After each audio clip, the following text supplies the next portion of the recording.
Question number 1. In its April year 1 production, Hun Corporation, which does not use a standard cost system, incurred total production cost of $900,000, of which Hun attributed $60,000 to the normal spoilage and $30,000 to abnormal spoilage. We know what they are. Normal spoilage are the losses expected in the production process, but the abnormal spoilage are not expected. We keep the normal spoilage as a part of product, whereas the abnormal spoilage is treated separately as a period lost. So what he should do, Hun should account for the spoilage as $60,000. This one should be the inventoriable cost as just discussed, and the abnormal spoilage, it is considered as a period cost. It is not considered as a part of product cost. So we got D to be the correct option.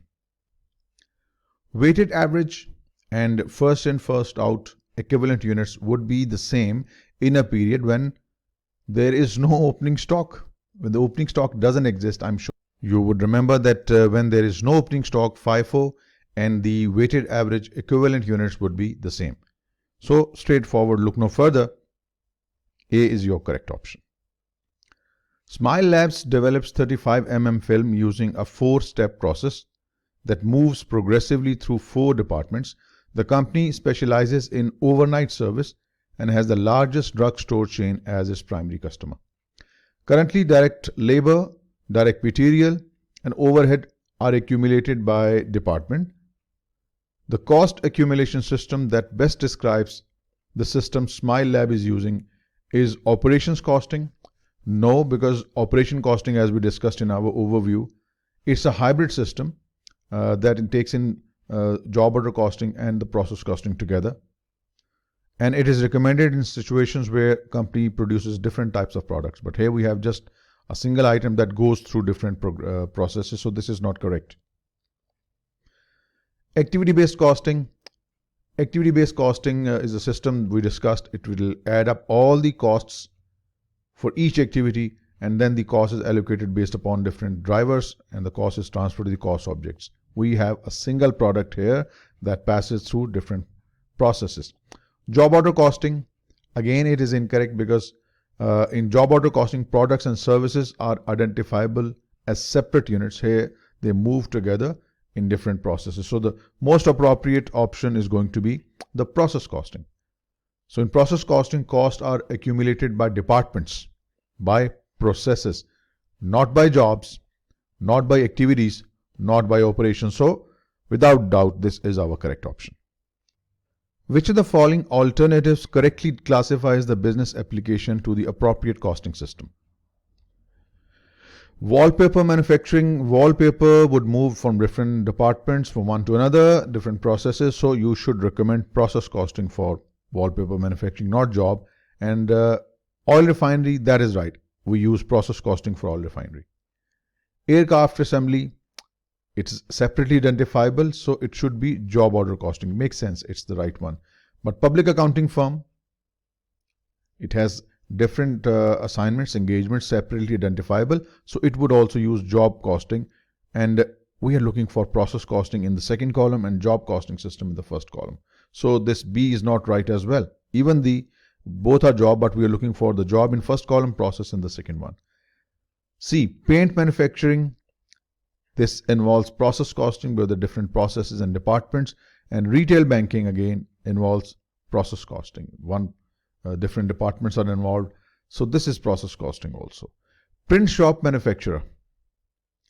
Print jobs are highly specific customer driven, so print shop manufacturer would be job. In beverage drink again is a process costing system would be employed. So we have now, this is the perfect arrangement here. Print shop requires job order costing and it is in the right column, and beverage drink process costing. So that makes D to be the correct option. Now what kind of organizations would use job costing? If there is construction of buildings or ships, aircraft assembly, printing, special purpose machinery, public accounting firm, management consulting firm, repair shops, industrial research projects. So they will most likely use the job order costing system. The process costing system is generally used by the firms that are engaged in gasoline and oil production, chemicals, steel, textile, plastics, paints, canneries, rubber, so on and so forth. Food processing, glass, mining, cement, check clearing in banks even. Food preparation in fast food outlets.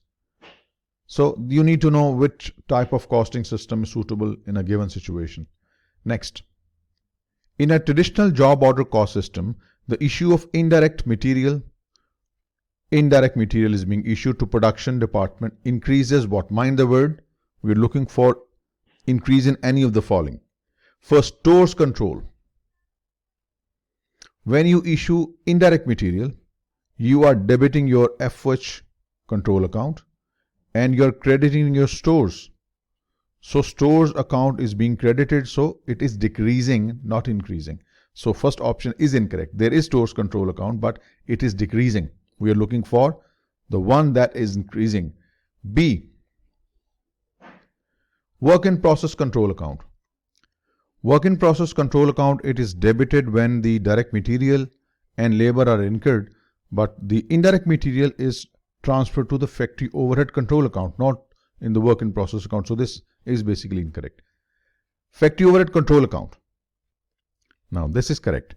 Factory overhead control account is debited when indirect material is issued to production. So FOH control debit, stores credit. So that shows that FOH control is increasing. So this is the right option. Why not D? Factory overhead applied. This is the entry we make when we issue material and labor to work in process. Work in process debit, material credit, and your wages payable credit, right? So when overheads are applied, we debit the work in process account and credit the FOH applied account. Remember, FOH applied account. So this is how we transfer the prime cost in our production account, and this is how we transfer or apply our overheads to work in process account. So work in factory overhead applied account is reducing, it's being credited, not increasing. So the correct option is C. We already agreed to it. The following information concerns forming's equivalent units in May 2000X1. We have beginning work in process, which is 50% complete. Units started 8,000. Units completed and transferred 7,000. And ending work in process is 80% complete. Using the weighted average method, what were the forming's May 2000X1 equivalent units? I told you need to segregate your production units into three populations: beginning work in process, started and completed, and ending work in process. Even though your book recommends to combine these two, but there's no harm. You will at least have more detailed information and you can play around with the numbers. So we have 2,000 units in the beginning work in process. We completed 7,000 units during the period. Out of these, 2,000 were in the beginning work in process. That would mean that 5,000 were the units that we started and completed during the period. And the ending work in process is 2,500. All right, now, since under the weighted average method, you know beginning work in process and started and completed, they are always considered 100%. So I'm just going to quote, these are the EUPs, equivalent units of production for material conversion cost, whatever is given. Now the ending work in process is 2,500 units and it is 80% complete, meaning thereby they are 2,000 equivalent units. So what I did, it simply took 80% of 2,500. So adding these up will give you 9,000. So using weighted average method, what were forming's May equivalent units? It's going to be B, 9,000. Next, the homogenized milk company uses process costing to value the cost of its individual gallons of milk and its ending inventory. On August 1st, the company had 10,000 gallons of milk on hand that were 75% complete to conversion cost. During the month of August, the company completed 30,000 gallons of milk and transferred it to the finished goods inventory and still had 5,000 gallons remaining in inventory at August 31st, which was 60% complete with regard to conversion cost. What are the equivalent units of production relative to conversion cost only that homogenized would use, assuming either the FIFO or the weighted average method? What you should do, the same thing, you need to split your production quantity into three populations: beginning work in process, started and completed, and ending work in process. We had 10,000 units in the beginning work in process, 10,000 gallons of milk. We transferred 30,000 gallons of milk, out of which 10,000 relates to beginning work in process, which means the 20,000 gallons was the one that started, completed, and transferred during the current period. So 10 is the beginning work in process. Out of this 30, 10 is beginning, remaining 20 started and completed, and then we have the ending work in process. So under FIFO and under the weighted average method, you need to calculate the equivalent units for conversion cost. Now listen, under FIFO, these 10,000 gallons of milk, they already had 75% of conversion cost incurred to them. We just added 25% of conversion cost during the current period, so it's going to be 2,500. For weighted average, beginning work in process and started and completed, it is always 100%. And for, of course, FIFO, you also know, started and completed is always 100%. Ending work in process, which is 5,000 complete, it has got 60% of conversion cost incurred. That would make it 3,000, both for FIFO and weighted average. Again, a good point for you. FIFO and weighted average would differ because of the beginning work in process. Otherwise, started and completed and the ending work in process is the same. So if you total, it's going to be 25,500 EUPs of conversion cost for FIFO and 33,000 under weighted average. So that would make B to be the correct option. During the current year, the following manufacturing activity took place for a company's products given below. Beginning work in process 70% complete. Units started into production during the year 150,000. Units completed during the year 140, and ending work in process, which is 25% complete, is 20,000. What was the number of equivalent units produced using the first in, first out method? Now, first of all, since these units were 70% complete, we would have added 30% work during the period. So just take 30% of it, you get 3,000. Now we completed 140,000 units during the period, out of which 10,000 were already available in the beginning work in process. So the units started and completed, remember S and C, it's 140, and always for FIFO, remember S and C is the units completed less units in the opening work in process. Always 140 less 10, that will give you 130. And the ending work in process, 20,000 units, they are 25% complete. So simply take 25% of this number and that will give you 5,000. Adding all these up will give you 138,000, and that's your equivalent number of units under the FIFO method. Now let's say if you are required to calculate the EUPs under the weighted average method, so you will take full 10,000 under weighted average, and rest of the numbers are the same as we discussed earlier. So then it's going to be 135, 10, 145. But that's not the answer. Under FIFO, 138 is. Kernel Manufacturing uses process costing system to manufacture laptop computers. The following information summarizes operations relating to laptop computer model KJK20 during the quarter ending March 31st. Work in process 100 units, this much material added. Started during quarter 500, completed 400, work in process 200, and cost added during the current period 750,000. What exactly are we required to do? Beginning work in process inventory was 50% complete for direct material. Okay. 50% for direct material. Ending work in process inventory was 75% complete for direct material. All right. What were the EUPs using FIFO method with regard to material for the quarter ended March 31st? Do what you do. Beginning work in process, started and completed, and ending work in process. How many units were there? 100, right? And since it was 50% complete with regard to material, so we would have added 50% additional, so that would mean just 50. Started and completed. Remember, you completed 400 units during the period, and how do we calculate SNC? Completed less beginning work in process, that's 300. And the ending work in process, that is 200 units, it is 75% complete with regard to material, so take 75% of 200, it's going to be 150, and add all these up.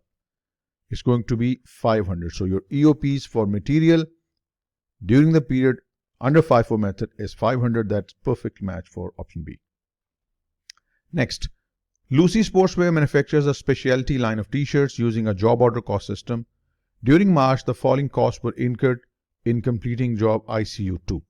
Direct material 13,700, direct labor 4,800, administrative cost 1,400, selling 5,600. Factory overhead is applied at the rate of $25 per machine hour, and this particular job ICU2 required 800 machine hours, and this is what we will use to apply the overheads. If job ICU2 resulted in 7,000 good shirts, the cost of goods sold per unit. Now this is important. This is a job order costing question. Remember, cost of goods sold only includes direct material, direct labor, and the applied manufacturing overhead. So, and it does not require inclusion of administrative cost or selling cost. So your direct material is 13,700, your direct labor is 4,800. You need to apply the manufacturing overhead at the rate of $25 per machine hour. How many machine hours were required by this job? 800. So multiplying 25 with 800 should give you 20,000. This is the total cost incurred on these 7,000 units. So dividing the total cost on these 7,000 units should give you $5.5. This is the per unit cost of goods sold. That makes D to be the correct option.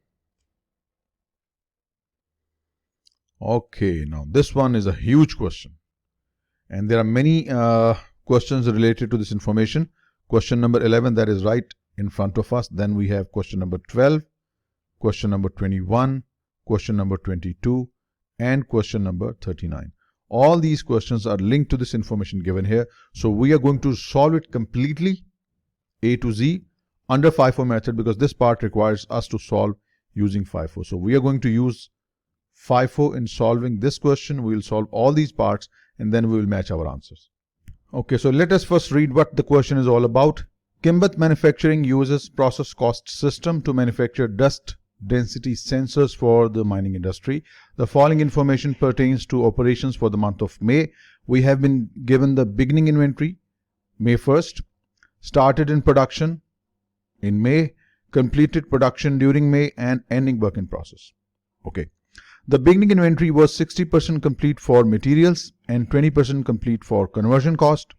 The ending inventory was 90% complete for materials and 40% complete for conversion cost. Costs pertaining to the month of May are as follows. Beginning inventory costs are materials 54,560. This was added in the beginning work in process. Direct labor 2320 and factory overhead 15,240. This was included as a conversion cost in your beginning work in process. Cost incurred during May, material 468,000, labor 182,880, and factory overhead 391,160.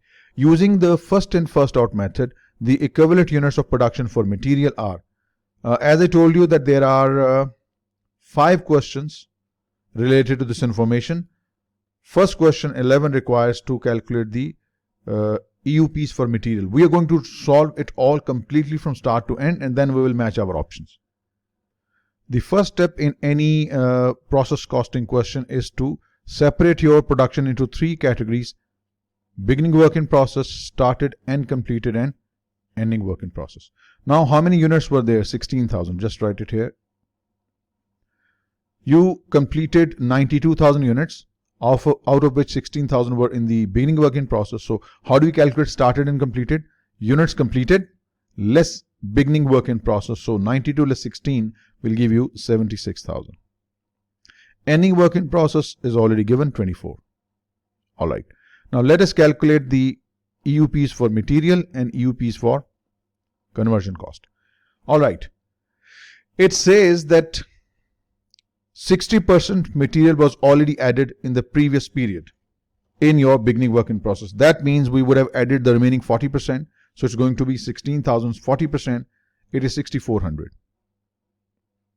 Started and completed, by definition, they are always 100% complete. Ending work in process for material is 90% complete. So you're going to multiply 24,000 ending units with 90%. it gives you 21600. If you add all of these, you will get 104,000. These are the EUPs of material. Let us do same for conversion cost. Conversion cost, 20% was added in the previous period. That means we would have added 80% in the current period. 16,000 times 80%, that is 12,800. Started and completed is always 100%. Ending work in process had conversion cost up to 40%. So 24,000 multiplied by 40%, that is 9,600. If you add all of these, you should get 98,400. Now, this is the answer to question number 11 we are doing right now. 104,000, these are the EUPs of material, and this matches perfectly with your option A. Next, question number 12, it requires you to calculate the EUPs of conversion cost, which we already have. So that means question 12 is already done, 98,400.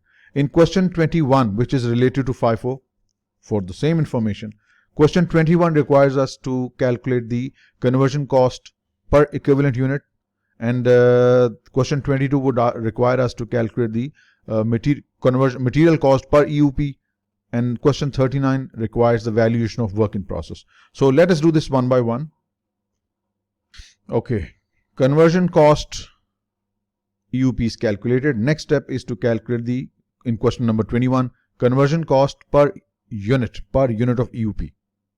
Since FIFO considers only the current cost, so the current conversion cost, direct labor, and the effective overhead, if added and divided with the 98,400, let me do this for you, 5.833. So the unit rate for conversion cost for EUP is 5.833, 5.833, or just 5.83, right? So this is the answer to question number 21, and I'm giving the same color. 21 requires us to calculate the conversion cost per EUP. Next, question 22 requires us to calculate the rate for material per EUP under FIFO method. So the cost related to material incurred during May is 468,000. We are going to take 468,000 and divide it with the EUPs of material, divided by 104,000. That gives you a perfect answer, 4.5. $4.5 per EUP of material, and that is the answer to question number 22. What about question number 39? Question 39, let me mark it as well. This is the answer to question number 11. This is the answer to question number 12. Right? This is the answer to question number 21. This is the answer to question number 22. The last question now we have 39. This is the valuation of your ending work in process. It's fairly straightforward. Okay, in order to value your ending work in process, what we have not 24,000 units. Remember, for valuation of your ending work in process, you will take the EUPs, not the actual units. Remember, 21,600 EUPs of material to be valued at the rate of 4.5 plus 9,600 EUPs of conversion cost to be valued at the rate of 5.833. So if you do the simple maths, it will give you 153,168. That would be the answer to question number 39. Now let me explain what you're going to do if you are required to calculate the value of goods transferred under the FIFO method. This is not required as such, but you need to know how do we value the finished goods or the goods transferred to the next department under FIFO. Because normally we say FIFO doesn't consider the previous cost, it considers only the current cost. Then what about the previous cost? Do we just totally ignore that? That's what you're going to learn now. So how do we value the goods transferred to the next department under FIFO? Let me do this for you. Finished goods or the goods completed and transferred to the next department. Now listen, these are the units of material EUPs that were completed. 6,400 in the beginning work in process and 76,000 in the started and completed. So take these two, 6,400 in the beginning work in process that was completed and 76,000 started and completed, to be valued at the rate of 4.5. This is the material added during the current period in those units that were completed. What about the material that was added in the previous period? Now you need to add that as a separate bundle here. Now this was the material in the opening work in process added in the previous period, 54560. Now what about the conversion cost? These are the units of conversion cost during the current period. 12,800 plus 76,000 multiplied with the 5.833, and to this we add the conversion cost available in the opening work in process, 2320 and 15240. 2320 and 15240. This is how we add the previous period cost of material and conversion cost. If you solve this all, it will give you a total of 978,890. So please note down these numbers. You will need them. You will need these numbers when we will do the same question using the weighted average method. 978,890 under FIFO. This is the value of goods transferred to the next department under FIFO, and 153,168, that is the cost of the ending work in process. So this is your question number 12, requiring you to, using FIFO method, the equivalent units of production for conversion cost. We have already done it. Question 12 was already done. Question 21, requiring us to calculate the EUP cost for conversion cost.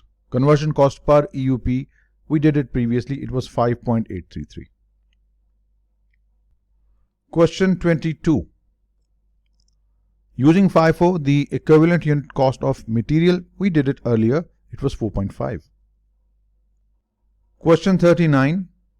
Using FIFO, the total cost of units in the ending work in process at 31st May, we did it already, it was 153,168, a perfect match, option A.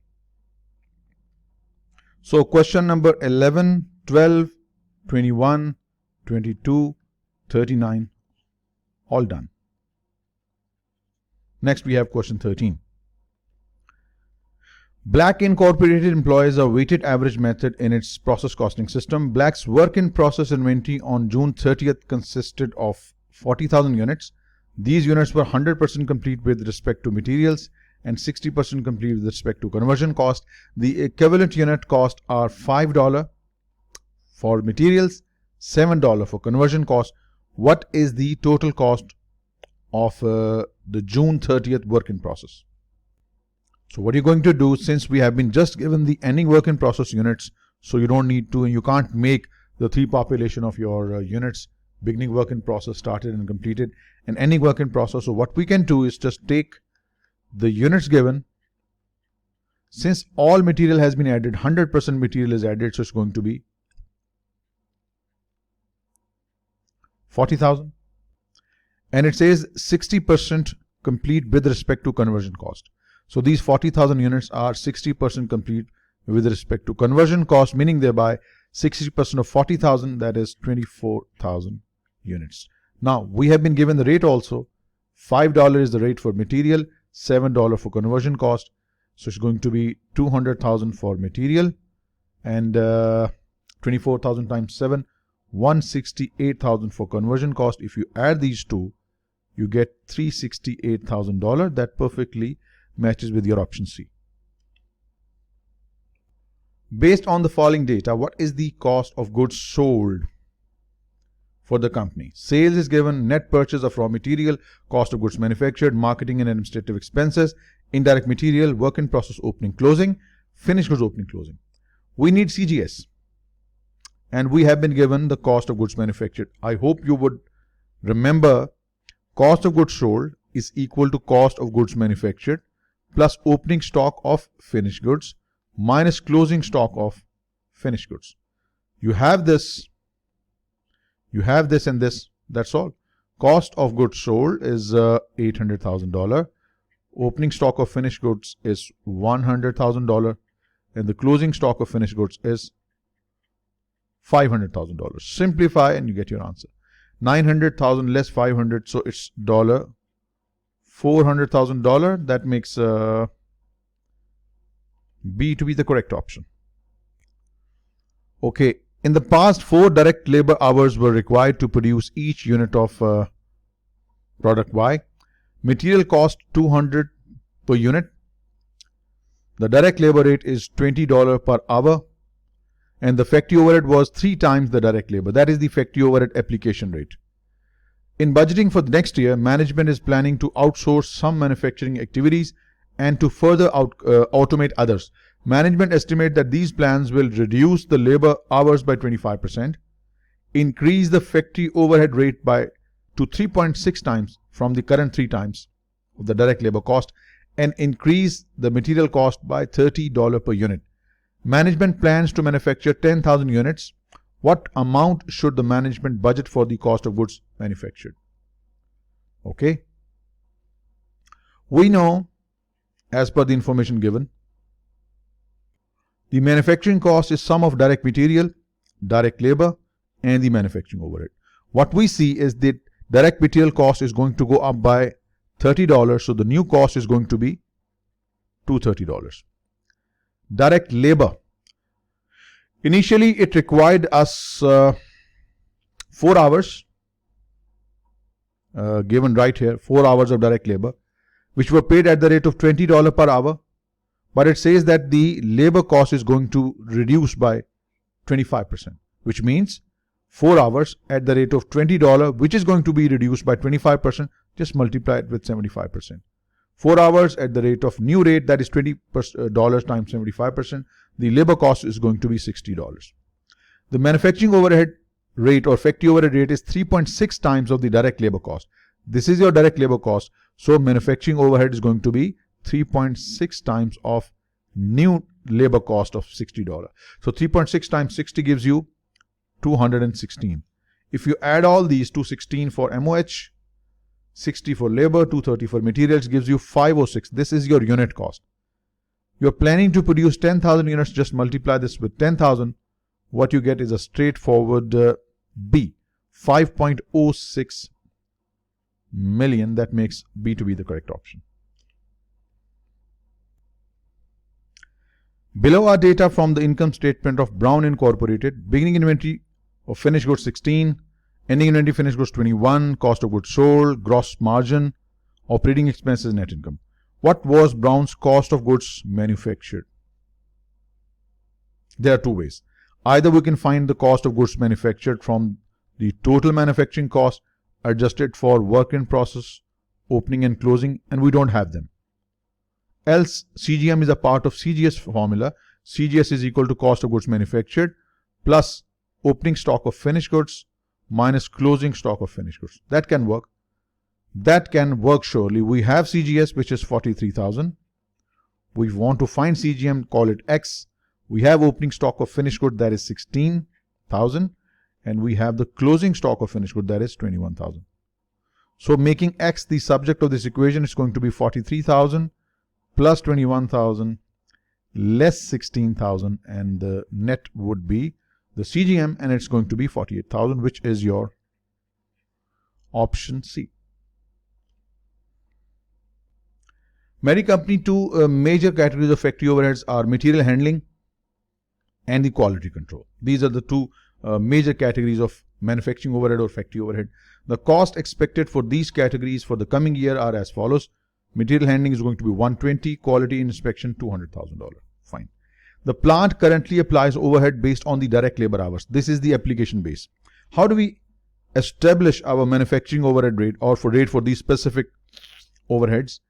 Estimated overheads, which is 120, 200, that's 320,000 divided by the activity driver or the suitable application base. In this case, we have direct labor hours, and how many labor hours are planned? The estimated labor hours are going to be $80,000, 80,000 labor hours. That will give you the application rate of $4 per labor hour. Now, it further says the plant manager is asked to submit a bid and assembles the following data on a proposed job. The proposed job would require $4,000 of material. It would require $6,000 of direct labor cost.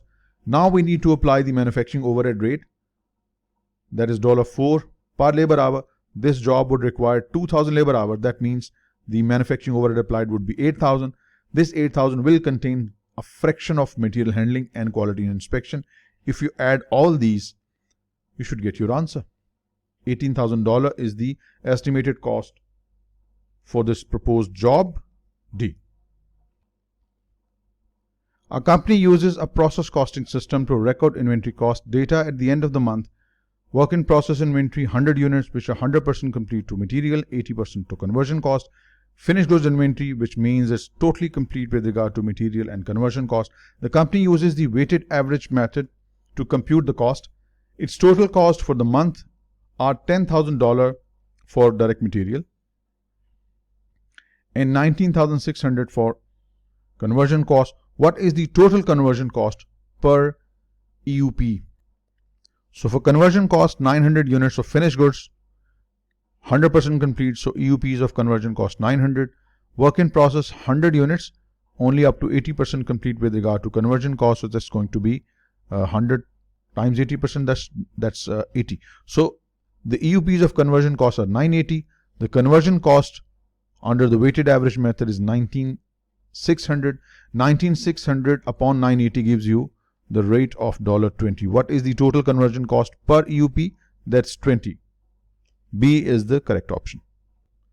The following information pertains to LAP company's Palo division for the month of April. Beginning in process 15,000. This is the material in that bunch of units. Started in April 40,000. Material $18,000. Units completed. Ending work in process. What are we required to do? All materials are added at the beginning of the process. Using the weighted average method, the cost per EUP for material.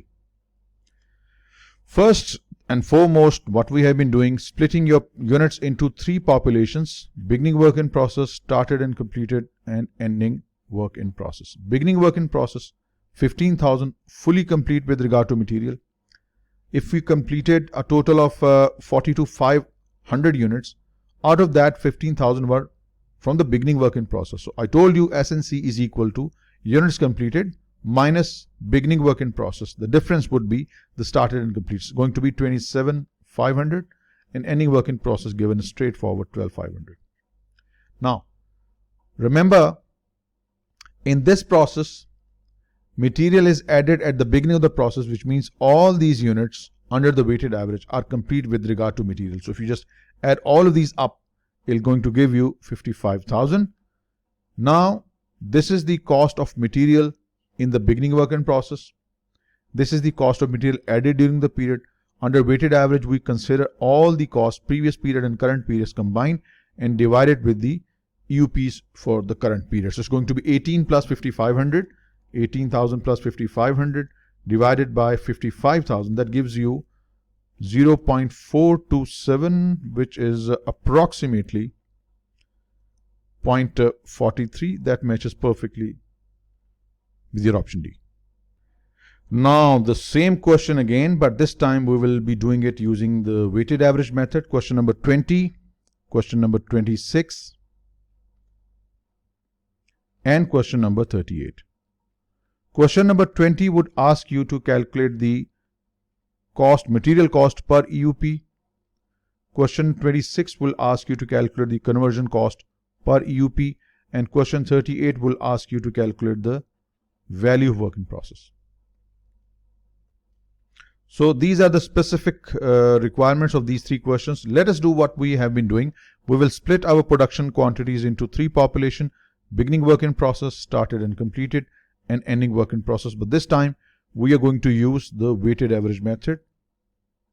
Beginning work in process 16,000, and we discussed that, and we know that beginning work in process under the weighted average method is always 100% complete with regard to material and conversion cost.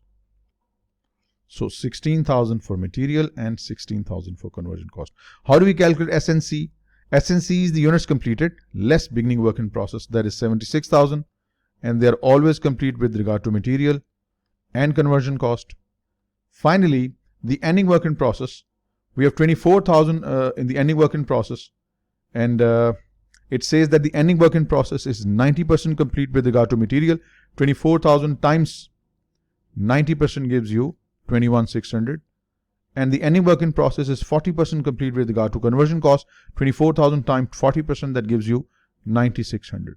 So your EOPs of material are 113,600, and EOPs of conversion cost is 101,600. 600. Now, first we need to calculate for the first question, the 20th question. It says you need to calculate the weighted average method EUP for material. Remember, under the weighted average method, your previous cost of material, the cost of material in the beginning work in process, and the material added during the current period, it is combined and divided with the EUPs. So if you add 54, 560 opening material, 468 material added during the current period divided by 113,600, that gives you $4.6. 4.6. This is the material rate per EUP. Answer to your question number 20th. Question 26 requires you to calculate the conversion cost per EUP. Remember, under the weighted average method, the conversion cost, sum of labor and factory overhead included in the beginning work in process, and the conversion cost, labor and factory overhead added during the current period, it is all added and divided with the EUPs of conversion cost. So I'm going to do it. 320 plus 15,240 plus 182, 880 plus 391, 160 divided by 101, 600. That gives me a perfect $6 per EUP. That is $6 per EUP, and that's the requirement of our question number 26. Now what about question 38? Question 38 requires you to calculate the value of your ending work in process. How do we do that? Ending work in process valuation is required. Ending work in process carries 21,600 units of material, EUPs, to be valued at the rate of 4.6, and 9,600 EUPs of conversion cost to be valued at the rate of 6. If you solve this all, it will give you 156,960. This is the value of ending work in process using weighted average, which is more or less same to the value we calculated under the, almost similar under the method FIFO. This is the value of ending work in process using the first in first out method, 153,168. Now the last part, which is basically not required as per the question, but we just want to do it. We have done all question 20, 26 and this one for question 38. Okay, now let us find the value of the goods transferred to the next department. Remember, we completed a total of 92,000 units as per the question. So these 92,000 units fully completed will carry the rate of 4.6 for material, and these 92,000 units completed will carry the rate for 6 for conversion cost. So if you simplify, this will give you 975,200. So this is the complete value of the goods transferred to the next department. Let us compare it with the cost we calculated under FIFO. See, it is 978,890. So the marked difference between FIFO and weighted average is that FIFO considers current cost for rate calculation, but when the goods are transferred, the previous cost added in the beginning work in process is combined and transferred to the next department. So we got 978,890. So remember, FIFO does not ignore the cost incurred in the previous period. It is added when the goods are transferred to the next department. Question number 21 and question number 22, they have already been completed in a sequence of questions we did previously as a part of question number 11, 12, 21, 22 and 39. They were all done together under the FIFO method. So that means now we should jump to question number 23.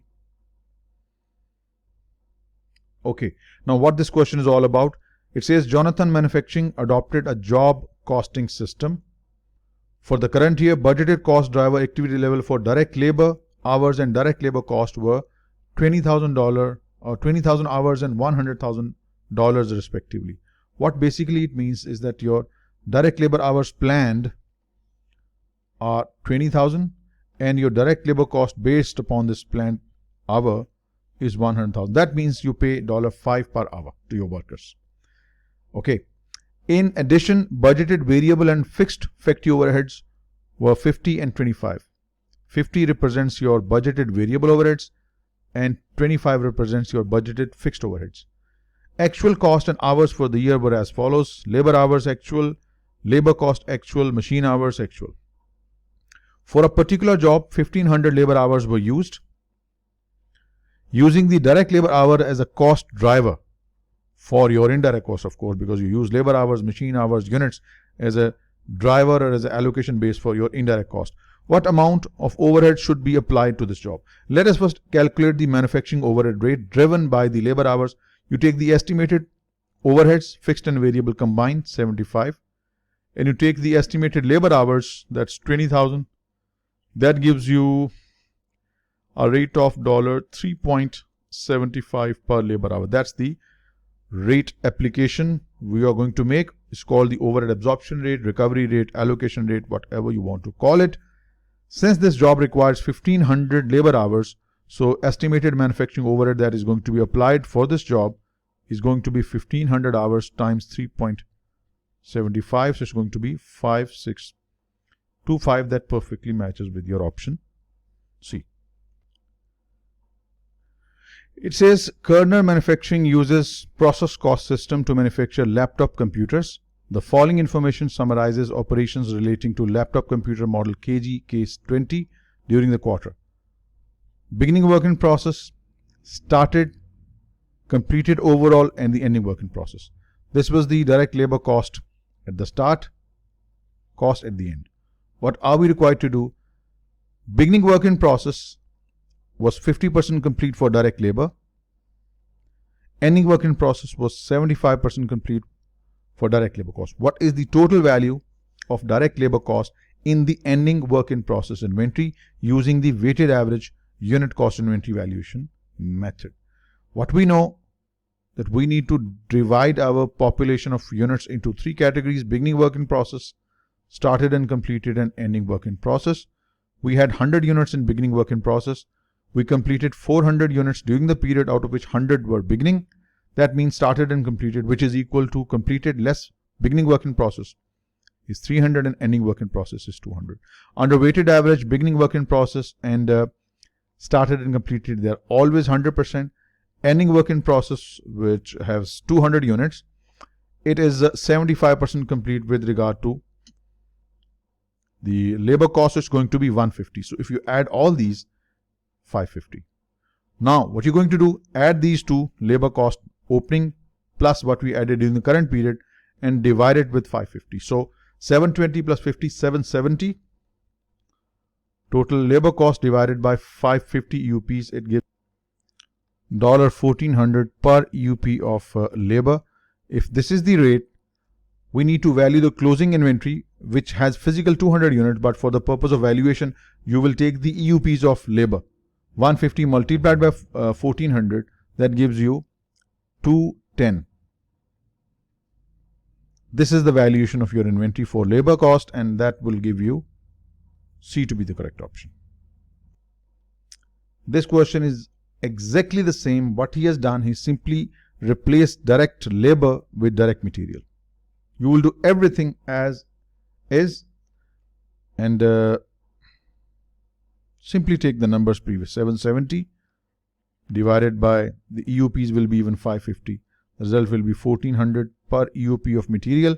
Since you have 150 units in the EUP of material and multiplied with 1400, exactly the same answer. It's absolutely the same with this material replaced with the word labor.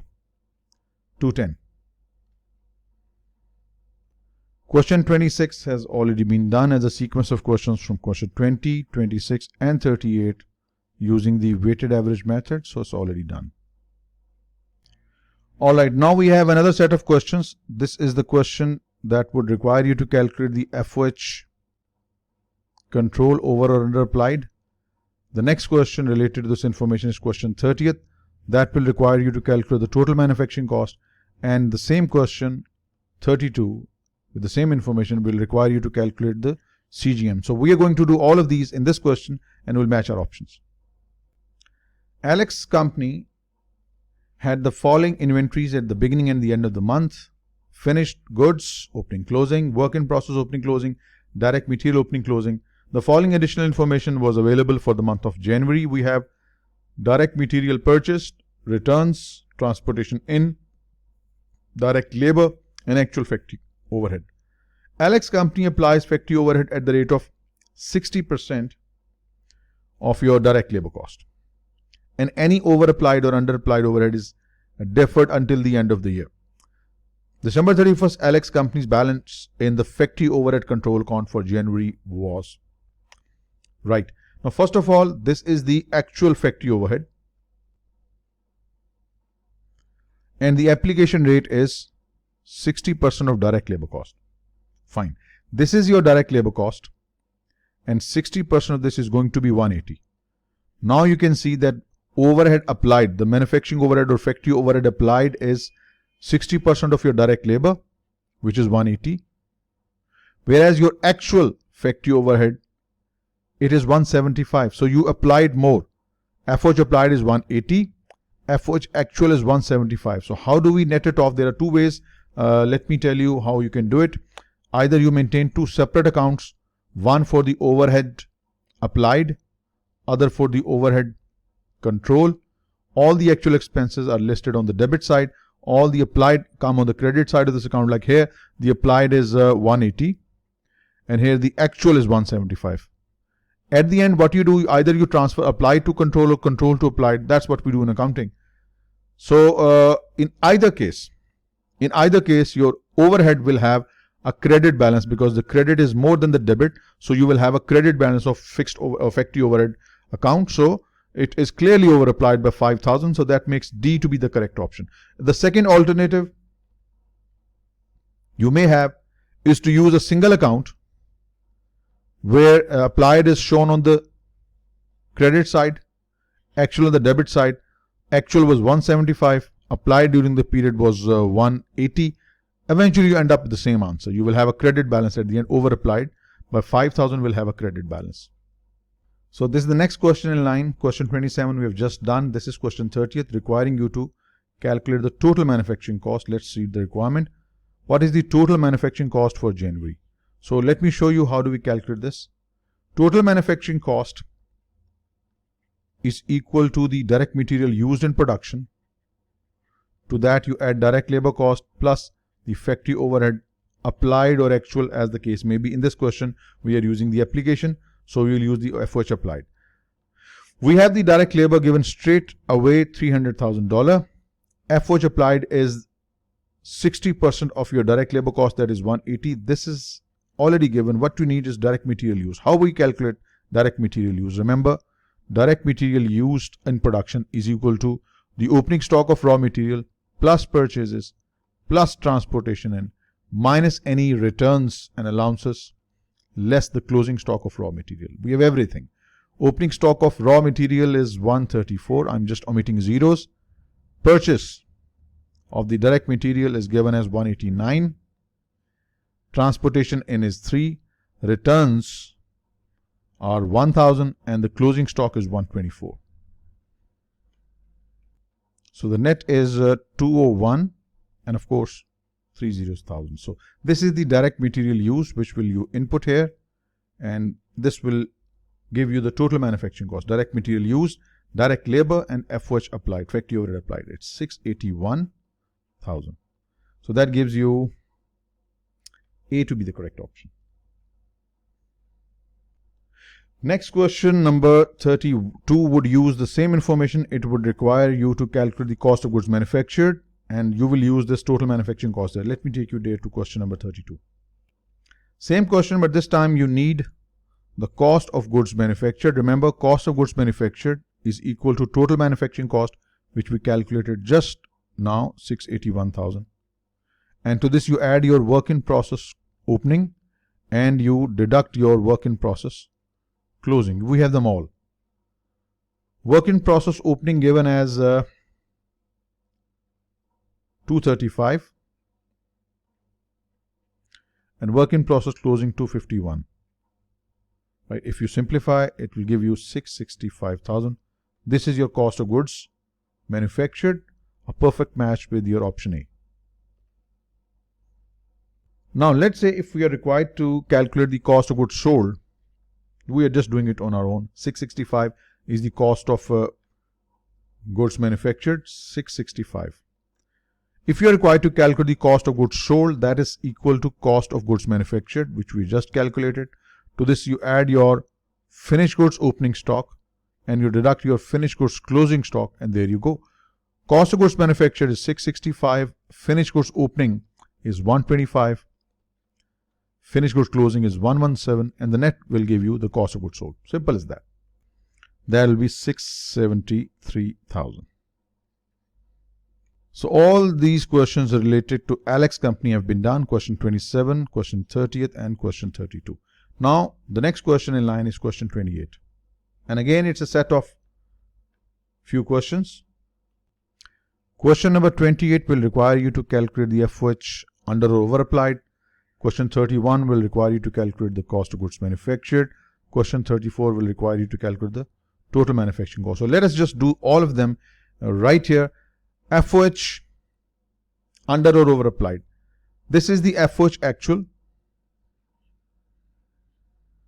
And here it says that the factory overhead control account and charges factory, you use as just a single factory overhead control account and charges factory overhead to production at 70% of direct labor. 70% of direct labor means the overhead applied is 140, whereas the actual is 132. Again, 8,000 over applied, and it will have a credit balance in your control account as we discussed a little while ago. So that gives you A to be the correct option. Now we have to calculate the cost of goods manufactured and total manufacturing cost. So we need to first calculate the total manufacturing cost, which is equal to the direct material used in production. Let me write down the formula. Total manufacturing cost is the direct material used plus direct labor plus factory overhead applied. We have everything. How do you calculate direct material used? We just discussed this a little while ago. Opening stock of your direct material plus purchase plus transportation in less returns and allowances, return less your closing stock of raw material. This will give you the raw material consumed. So direct material use is 170,000. Direct labor given here is $200,000, and factory overhead applied is 70% of your direct labor, that is 140. If you add all of these, this will give you the total manufacturing cost 510, and that would be the answer to your question number 34. So this is your question 34, and here you get 510.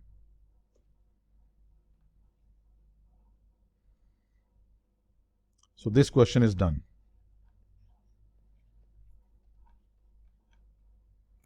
Now let us do question number 31.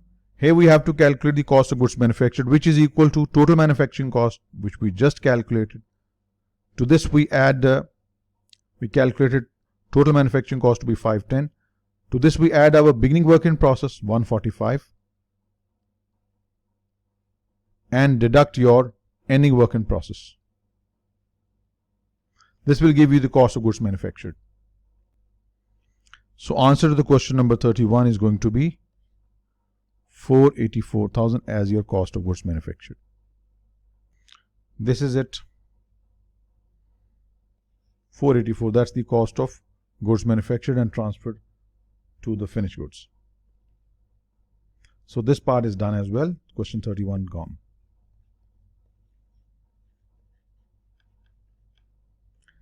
Okay, so moving in sequence now, next question we have is question number 29. It says, based on the following data, what is the gross profit for this company? We have been given the sales. It's a very straightforward question. Sales minus cost of goods sold. Do we have cost of goods sold? No, we don't. We can find cost of goods sold. Yes, we can. So sales minus cost of goods sold is the gross profit. Let us calculate the cost of goods sold using the CGM. We know cost of goods sold is the cost of goods manufactured. To this you add your finished goods opening, deduct your finished goods closing, and that gives you $400,000 as your CGS. This CGS is to be deducted from sales in order to calculate your gross profit, and that's a straightforward $600,000, and this perfectly matches with your option C. 29 done just now. 30 already done, 31 done, 32 done, Now we have question 33. What is the cost of ending inventory given the following factors? We have been given the beginning inventory, total production cost, cost of goods sold, and the direct labor. In this question, please note there is no work in process, no finished goods, so there's simply CGS that we can directly calculate. We know cost of goods sold is equal to the total production cost plus opening stock of whatever is given as inventory, opening stock of the units minus the closing stock, and you should get what you want. Cost of goods sold is given as $55,000. Total production cost is given as $60,000. Opening stock is given in $5,000. You can make C the subject of the equation and find the answer. C is equal to 60 plus 5 less 55. So C is equal to 10. That is the closing stock. Closing ending inventory is 10. That makes B to be the correct option. 34 is already done as a part of sequence of questions we did a little while ago. Question 28, question 31 and 34. They were done in a single go. Under PIC company's job order costing system, manufacturing overhead is applied to work in process using a predetermined annual overhead rate. During January year 1, PIC's transactions included the following: direct material issued to production, indirect material, manufacturing overhead incurred, manufacturing overhead applied, and direct labor cost. What are we required to calculate? PIC had neither beginning or nor ending work in process inventory. What was the cost of jobs completed in January year 1? So in other words, you have to calculate the total manufacturing cost, which is equal to the cost of material used, labor incurred, plus manufacturing overhead applied. And you have all of these here. This is the direct material. This is the manufacturing overhead applied. Remember, applied is taken. When both are given, you take applied. And you also have the direct labor cost. Just plug in these numbers. 90 plus 113 plus 107 gives you $310,000. And that's your total cost of the jobs completed. And that's B. Okay, now this one is a very interesting question. DJ company has a job order cost system. The following debits and credits appeared in the work in process account for the month of March. Opening balance, let us draw up the work in process account. Opening balance brought down is 12. Direct material 40, of course, debit. Direct labor, debit. This is DM, this is DL. Manufacturing overhead applied 27. Now it further says that this negative means credit. Finished goods 100,000 was transferred to the finished goods, which means if you balance this account, the debit side has a total of side 109, credit 100, which means the closing balance is 9,000. That is the carry down. What it says here, DG company applies overhead at a predetermined rate of 90% of direct labor. Okay. Job number 101, the only job still in process at the end of March, has been charged with manufacturing overhead of 2250. What was the amount of direct material charged to job 101? If this is the only uncompleted job, then this balance $9,000 is basically for this particular job, job 101, right? Job 101, and it has a closing balance of $9,000, right? It carried down. Then it should have three things on the debit: direct material, direct labor, and manufacturing overhead.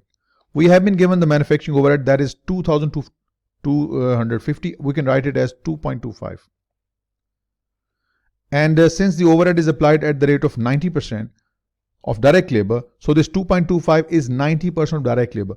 If 2.25 is 90% of direct labor, then what is direct labor? 2.25 divided by 90%. That's going to be 2,500, 2.5. Right? So this is your direct labor 2.5. 2.25 is manufacturing overhead, which is 90% of 2.5. If you balance both these sides, the balancing figure should be the direct material charge to this job. So you take 9 on the credit, less 2.25, less 2.5 gives you 4.25. So 4.25 is the direct material charge to this job, 4.25, and that makes C to be the correct option. Okay, now what we have to calculate, what is the net income for the company? We have sales, yes. Do we have a cost of goods sold? No, but we have the elements available. Cost of goods manufactured. To this, if you add the opening finished goods and deduct the closing finished goods, 800,000 plus 100,000 less 400,000, it gives you the cost of goods sold. It's going to be simply $500,000. So you are going to write sales as 1 million. From this, deduct your cost of goods sold. Net purchase is already included.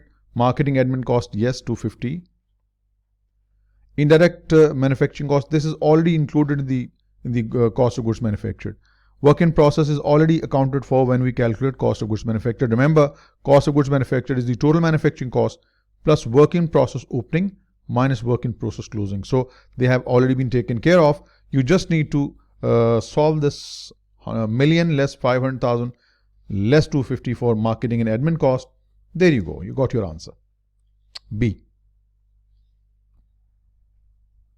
Okay, this question was already done as a sequence of question 20, 26 and 38 under the weighted average method. We calculated the material cost per equivalent unit, 26 for conversion cost, and then we in the question 38 we will be required to calculate the value work in process, already done in the sequence of these questions.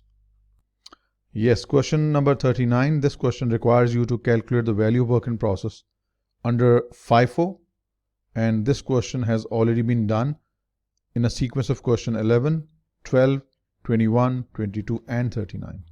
11 asked us to calculate the material cost per EUP, conversion cost per EUP, then we were required to calculate the per unit cost, and then finally we were required to calculate the work in process. All were there done in sequence.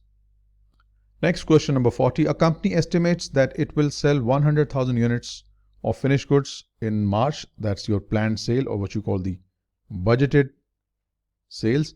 Each finished goods require 5 feet of raw materials. Projected 1st March inventory balance is 10,000 of finished goods and 40,000 feet of raw material. This is the opening stock. Desired March 31st inventory levels are 9,000 units of finished goods and 42,000 feet of raw material.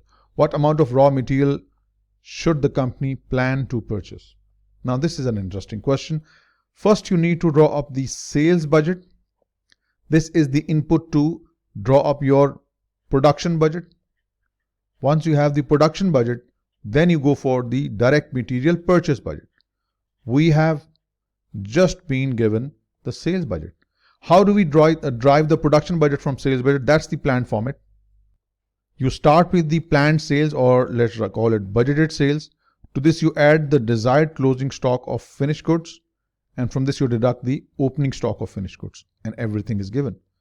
Planned sale is 100,000 units. The desired closing stock of finished good is given in 9,000 31st March, and the opening stock which we need to deduct of finished good is 10,000 at 1st March. So if you net this up, you get 99,000 units. That's what you're going to produce. This is the planned production or the budgeted production. This will become the foundation of your direct material purchase budget. You will write 99,000 units to be produced, each requiring 5 feet of raw material.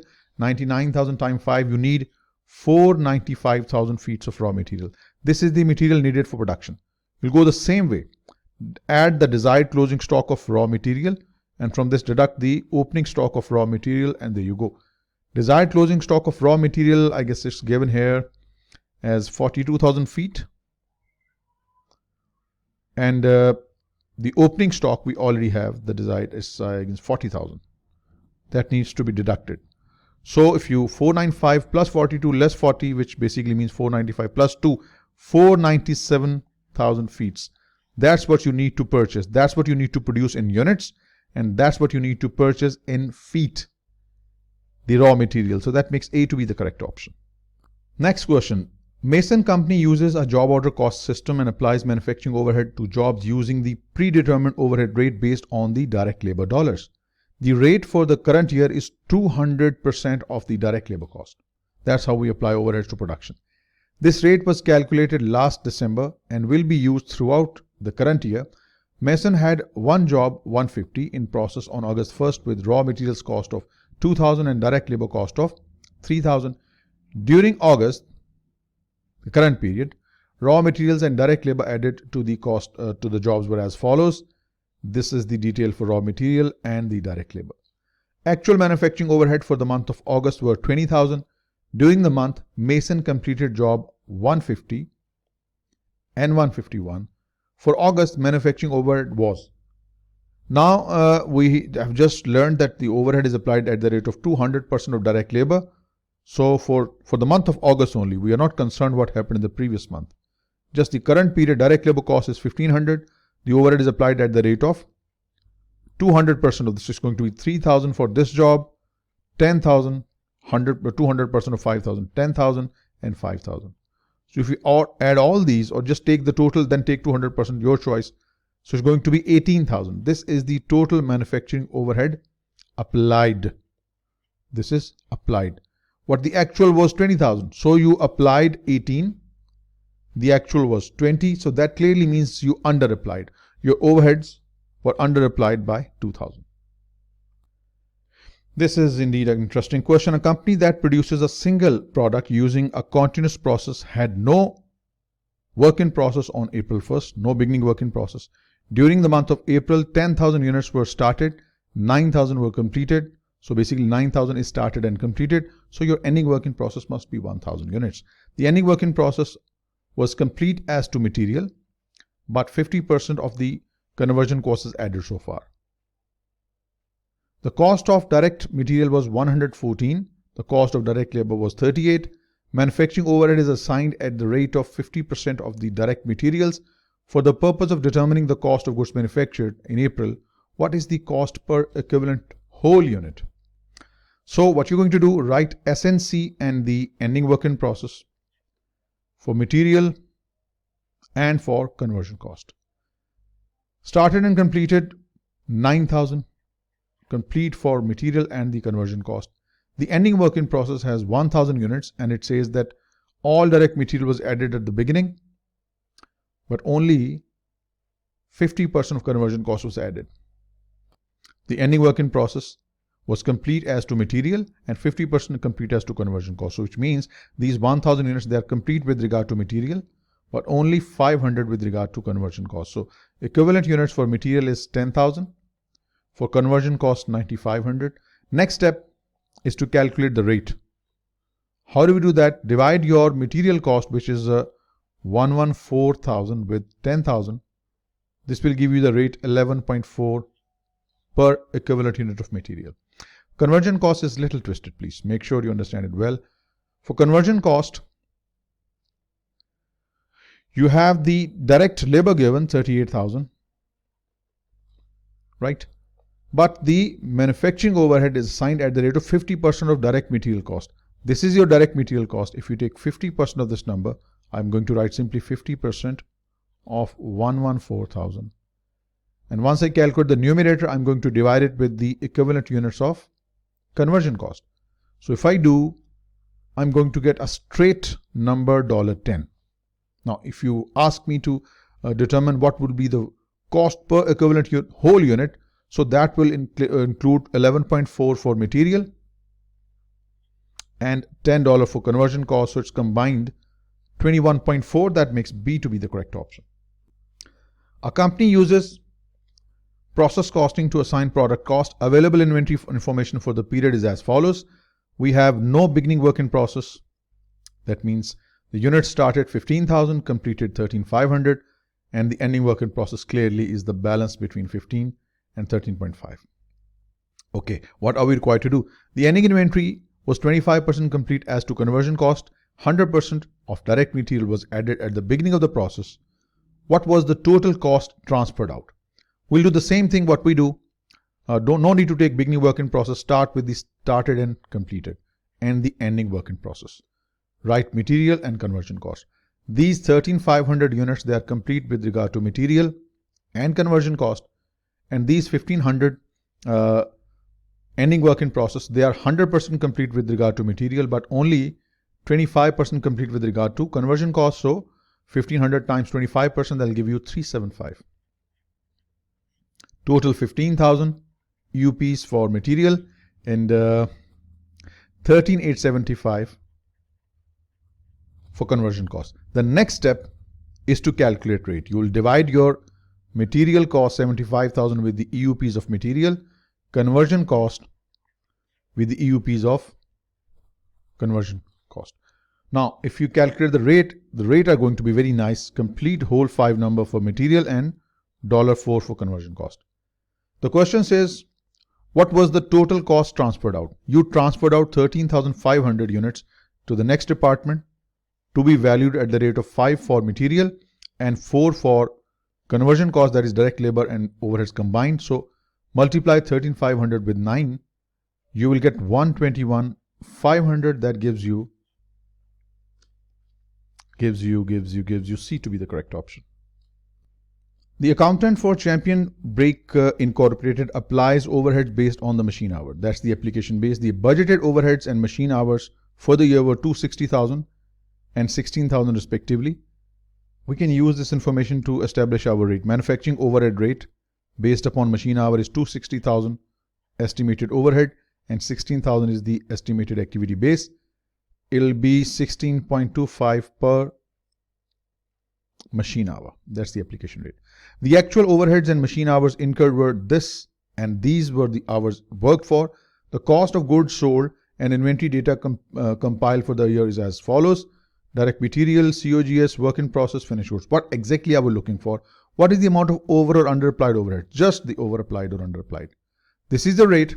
This is the level of activity. So the rate multiplied by the level of activity of machine hours means the overhead applied or absorbed or recovered or allocated is 16.25 multiplied by 20,000. That is 325. That is absorbed or recovered. What was actual? Actual was 275. See, you have charged much more than the actual. How much more? 50,000. So your overhead is over applied by 50,000, the difference between the applied and the actual. Remember, applied overhead sometimes also called absorbed or recovered. So make sure you understand and interpret the term correctly. On January 1st, Maples had 2 jobs in process. Job 506 was in process with this much assigned cost. Okay. Job 507 with this much assigned cost. Let us write this down right in front of it. Assigned cost, A cost. For 506, it is 10,500.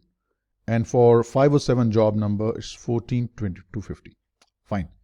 During January, 3 jobs were started, 508, 510 and 509. 508 through 510 were started. 3 jobs, 506, 507 and 508 were completed. The question says materials and labor costs are added during the month of January as follows. This was the labor incurred during Jan. This is the material incurred during Jan. Manufacturing overhead is assigned at the rate of 200% of direct labor. Okay, now this is manufacturing overhead is applied at the rate of 200% of direct labor. What is the January cost of goods manufactured and transferred from work in process? Just stay till here, no more. So manufacturing overhead is applied at the rate of 200% of direct labor. So it's going to be 4,000. 1,500 is 200%, that is 3,000. And 3,600 twice will be 7,200. Now what you have to do, these are the completed jobs. These were the costs added in the previous period. These are the cost for the current period. If you add all these marked numbers, all these, you should get a total of 50,050. That is the total cost of the goods transferred to the next department, and that perfectly matches with your option D. Okay.